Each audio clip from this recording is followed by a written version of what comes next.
Hello everyone, I am Anuja Shrivastava and today I am just going to start the next chapter in class 7 biology, and the name of this chapter is the nervous system. And this is the first part because this is the beginning of the chapter, so the first part of the nervous system. Now in this chapter I am just going to teach you about the nerves and how messages are conducted in brain and from the brains to our body organs. Okay, now let us discuss that if any type of activities are going in your surrounding, so you can easily detect that activity and you can also show response toward that things. आप उन चीज़ों को detect भी करते हैं और उसके towards response भी show करते हैं. तो that things are related with our nervous system.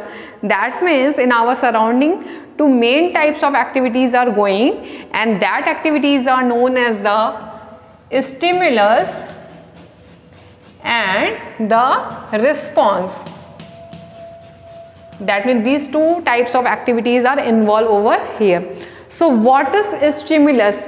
So any detectable change in the internal and external surrounding of living organism is called the stimulus. That means कोई भी ऐसा change है जो हम detect कर सकते हैं, that change is known as the stimulus. Any detectable change.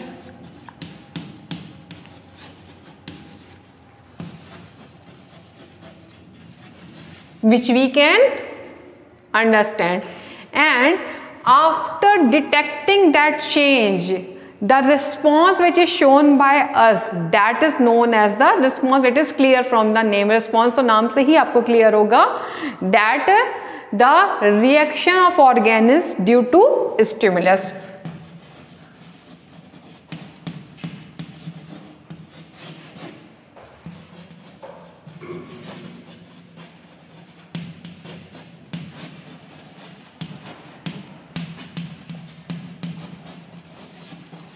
This is very important chapter, so please understand it properly. Stimulus क्या होता है कि कोई भी ऐसा चेंज जो आप डिटेक्ट कर सकते हैं आपकी सराउंडिंग में हो रहा है, उसे हम स्टिमुलस कहते हैं. And after that stimulus whatever the response, whatever the reaction is showing by your body, that is known as the response. Okay, now how this detection, how this stimulus and how this response takes place. So for that, in our body, receptors are there. Receptors are there. These are special types of cells. Receptors are special type of cells which is present in our sense organ, and they are going to receive that stimulus. वो क्या करती हैं? उन stimulus को receive करती हैं. Okay, and the particular part of our body which is going to show the response, that part is known as the effector. Okay, that means two things are there, receptor and effector. एक उस चीज को grasp करता है, समझता है, इसको detect करता है, and the other part which is going to show the response. Okay, just like if आंखों की बात करेंगे तो we are having the photo receptor जिसको हम देख सकते हैं, समझ सकते हैं. If we are going to just think about the nose, so we are having the smell detector which can be smell for ear, the acoustic detector which is also known as the phonoreceptor. That means number of receptors are present. Okay, now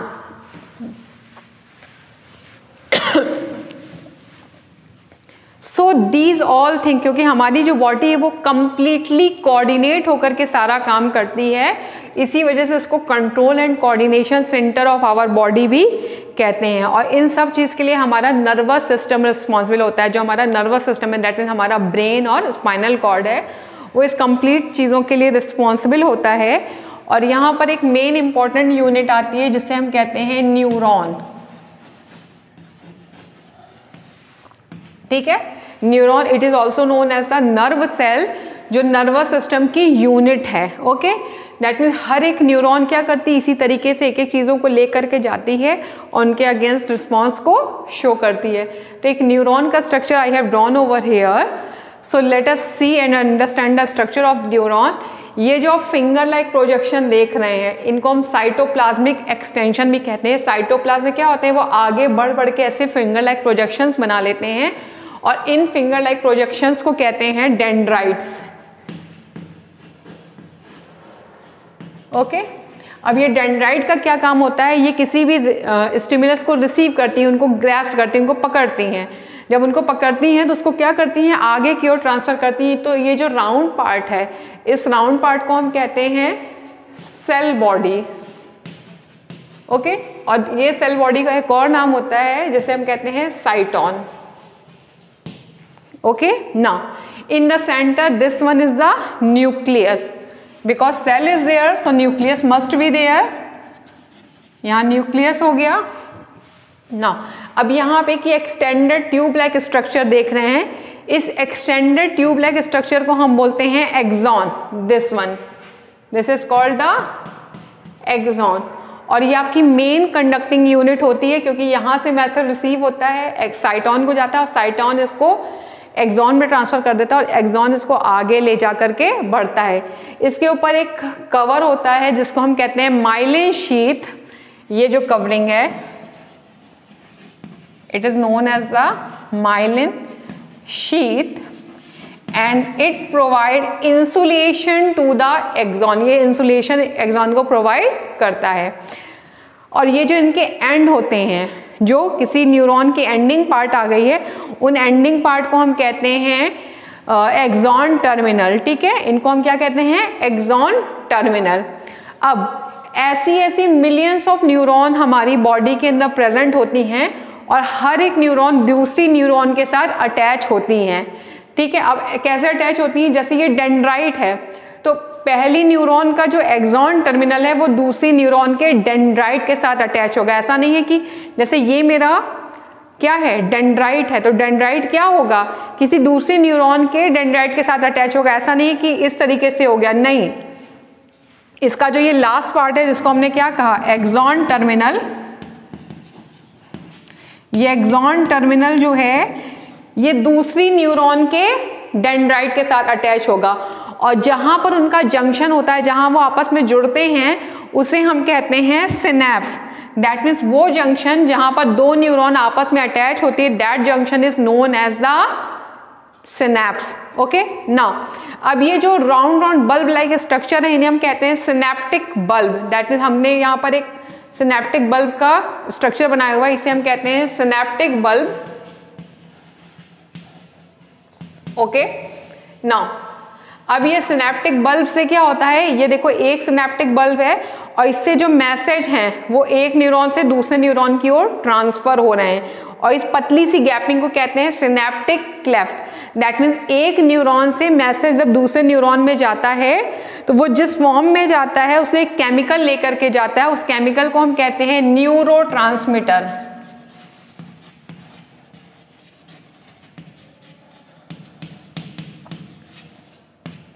okay, तो once again I am going to remind it because it is very important. ये हमारे nervous system की unit है जिसे हम neuron कहते हैं और नर्व सेल भी कहते हैं।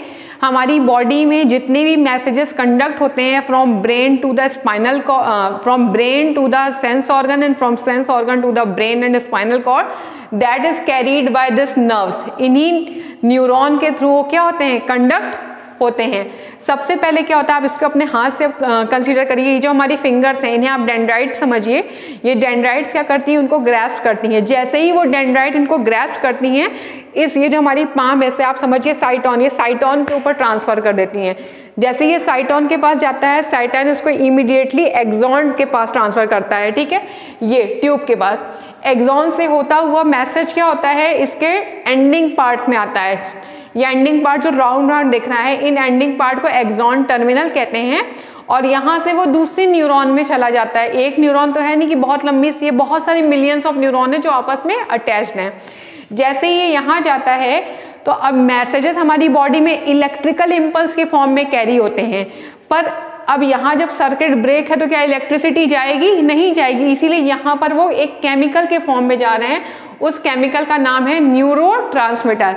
दैट मीन्स एक न्यूरॉन से दूसरे न्यूरॉन में जैसे ही गया वो न्यूरोट्रांसमीटर के थ्रू गया। Okay, so I hope you understand the structure of the neuron. It is very very important, as well as it is also very easy, it is not difficult. Okay, now let us see the three types of neuron. Neuron जो होती हैं वो तीन अलग अलग तरीके की neuron होती हैं। So classification of neuron you must know. So neurons are of three types. First is the sensory neuron, and then motor neuron, or then after the interneuron. So नाम में ही इनके आंसर्स हैं।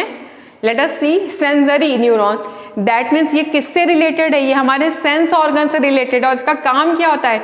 ये सेंस ऑर्गन से message को लेकर के कहाँ जाती है? हमारे ब्रेन या फिर स्पाइनल कॉर्ड में। तो understand, these neurons carries messages from sense organ to the brain or spinal cord. That means from sense organs to brain or spinal cord. Okay ना, ये जो मोटर न्यूरॉन है ये इसके जस्ट अपोजिट काम करती है। ब्रेन और स्पाइनल कॉर्ड से मैसेज या आंसर्स को कहाँ लेकर के जाती है? सेंस ऑर्गन के toward. That mean these neuron, these motor neuron carry messages from brain और spinal cord to the sense organs.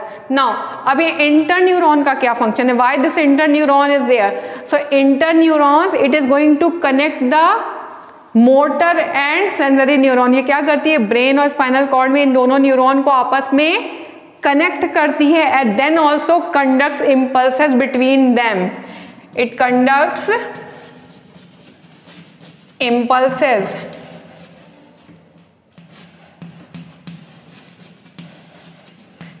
Between them, और देम यहाँ मैंने किसके लिए लिखा है? For motor and sensory neuron.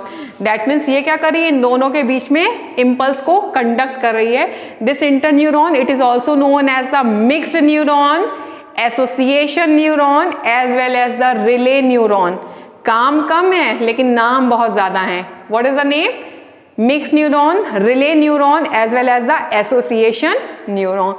So this is the types of neuron. Please keep it in your mind. These are the types of neuron. These are types of neuron. और पहले हमने क्या पढ़ाया था? Axon, cyton, dendrite. They are the parts of neuron. ठीक है? So don't be confused in between these two terms. Now this is all about the neurons. Rest of the topic I will discuss in the next video. Till then, bye bye. Thank you.